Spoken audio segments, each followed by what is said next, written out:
All right, let's dive right in. Today, we're opening up a rather unique recovered Gothic noir case file.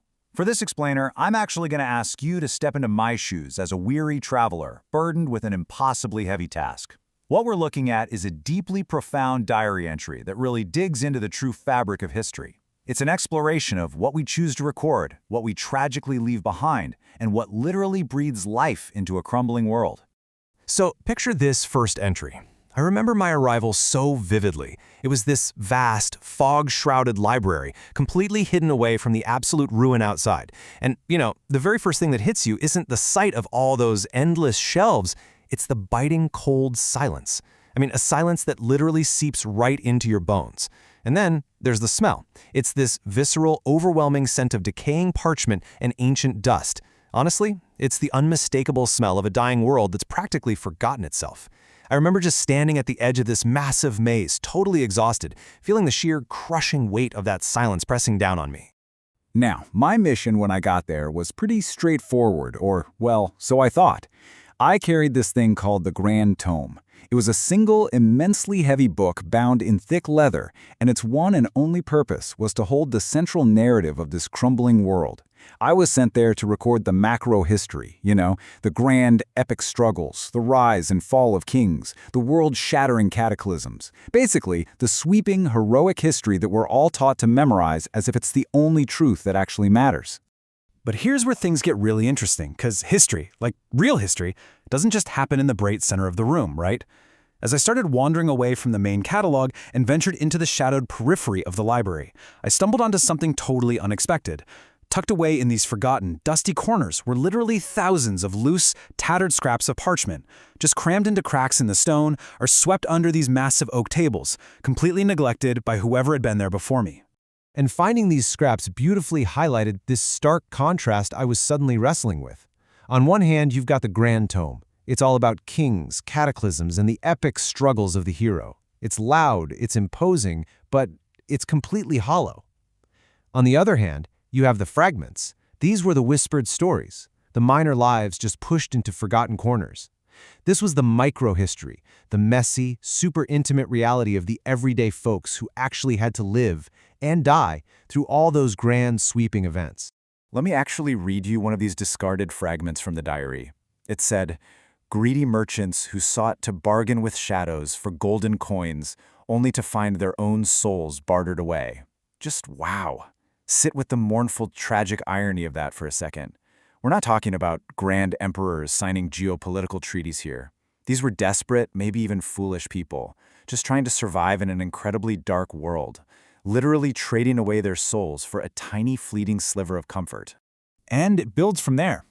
Another scrap I picked up spoke of, quote, "lonely, misunderstood monsters who wept in the moonlight, longing for a touch they could never receive." The agonizing isolation packed into that single line is just profound. It completely challenges that whole epic struggle of the hero trope, because it forces you to look at the collateral damage, the weeping monsters. It's this absolutely heartbreaking glimpse into an existence defined entirely by a longing for connection, especially in a world that is practically engineered to fear you.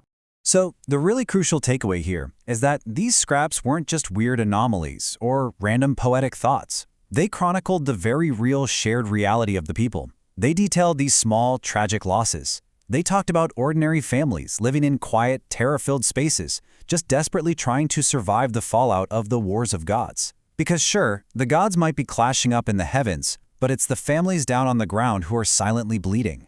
Now, I have to make a pretty painful confession. At first, I totally ignored these scraps. I literally swept them aside. I convinced myself they were mere noise, just some meaningless distraction from the grand chronicle I was sworn to write. But as I sat down to pen the epic history of kings, my pen just hovered. The grand book felt cold under my hands. It was completely hollow. It was, as I realized with a sudden shudder, a skeleton without a heartbeat. The history of the powerful is just the bones. The history of the people, that's the blood. Once that clicked, I began this intensely physical, transformative act. First, I opened that cold skeleton tome as wide as it would go. Next, I gathered all those discarded, tattered scraps off the floor, and I started to interleave them directly into the grand pages. I'd put the story of the weeping monster right next to the glorious victory of the king. I tucked the terrorized family next to the divine war. And the result? The history fundamentally changed. It revealed this living, breathing mosaic. And let me tell you, the transformation was incredible. Before doing this, that skeleton history was cold and hollow, entirely obsessed with kings and cataclysms, a totally one-dimensional timeline. But after weaving them together, after the mosaic was formed, the entire narrative took on profound depth. It was no longer just a rigid record of power. It transformed into a tapestry of the strange, the cruel, and the merciful. Honestly, it finally became the truth. It was right there, sitting in that freezing, fog-bound library, breathing in the smell of ancient parchment, that it hit me. I had this profound epiphany. A crumbling world isn't defined by the epic struggles of heroes. It never was. The world is actually defined by the endless, whispered stories of everyone else who suffered in its wake.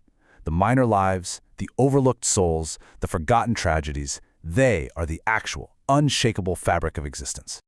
In that exact moment, my entire mission shifted. I made a new vow. I realized I couldn't just be a chronicler of the end of all things anymore. Instead, I became a guardian of the quiet mysteries, a keeper of the sudden tragedies, and maybe most importantly, a protector of fleeting grace. Because I finally understood that it's those tiny, fragile moments of humanity that make a dying world worth remembering, long after the lights go out. So as we wrap up this explainer, let's step out of that fog-shrouded library for a second and look at our own lives. Think about how we record our achievements, our businesses, our own personal histories. We spend so much time obsessing over the grand tome of our lives, right? The massive wins, the big milestones, the polished stuff we want everyone to see. But I want to leave you with this thought-provoking question. When the lights go out, will the truest, most meaningful version of your story be found in that grand, polished tome? Or will it be written on a tattered scrap in the dark, captured in the quiet, fleeting moments of grace you shared with others? It's a lot to think about. Thanks so much for exploring this with me today.